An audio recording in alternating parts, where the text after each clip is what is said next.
Right, let's look at this absolute lunacy. And look, you can even call it a conspiracy. Because what he's going to go on to say, he's going to tie one nation to another. And that there's a tacit agreement behind the scenes to extract something from the Canadian people, most likely against their will, to benefit another country. This is crazy carry on, right? But what do you expect? We'll have a listen. It's 50 seconds long. And then we'll have a little chat. Today, the government is adding a further 324 unique makes and models of assault-style firearms to the list of prohibited firearms in Canada. This prohibition takes effect immediately. This means these firearms can no longer be legally used, sold, or imported in Canada, and can only be transferred or transported under extremely limited circumstances. As part of that process, the Government of Canada has committed to the Ukrainian government to identify whether some of these guns could be donated to support the fight for democracy in Ukraine. Right. Wouldn't you love to know whoever the power brokers are in the Ukraine? And we might trace this back to Obama and Biden when they overthrew, and the CIA, all that stuff, when they overthrew the Ukrainian government in 2014, right? You then look at Hunter Biden's laptop.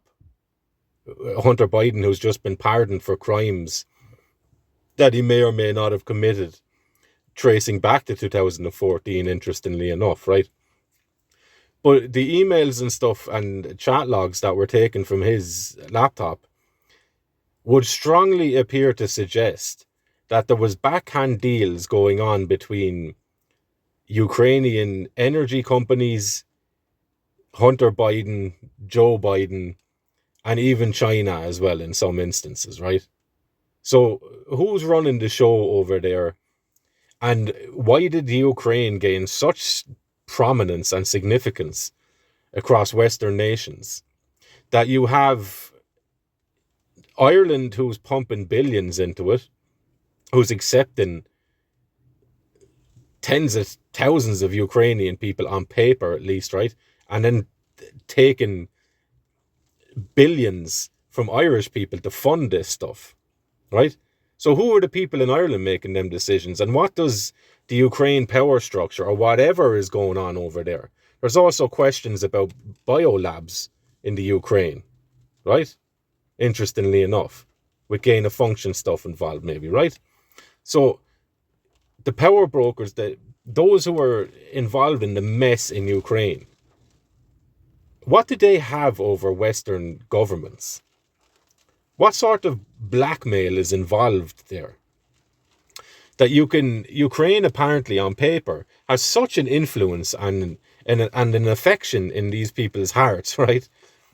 That Ireland are willing to extort billions from the Irish people to force them to pay for Ukrainian people in this country.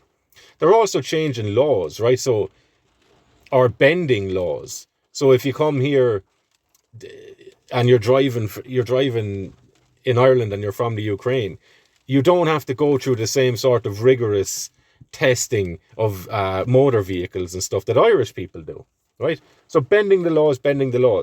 Planning applications in Ireland, they're after changing the planning laws to allow for the importation of thousands of these Ukrainians, right? Again, Ukrainian quote unquote. So who's the dog and who's the tail? Like, so who's wagging who here? And what is allowing them to have such influence that they can wag apparently the whole of Western civilization? Ukraine appears to be the modern day Mesopotamia, right? The cradle of civilization, apparently.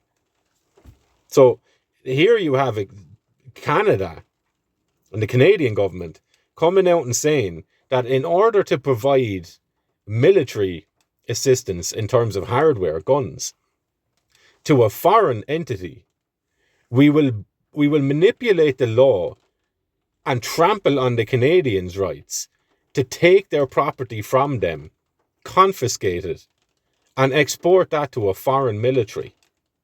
Is that not the craziest thing you've ever seen? Right? And it's only crazy because we don't know the details. And what I'm asking about here is the details. So what does the Ukraine have to do with Canada to be able to exert such an influence over the Canadian government? What's going on here? What is going on here?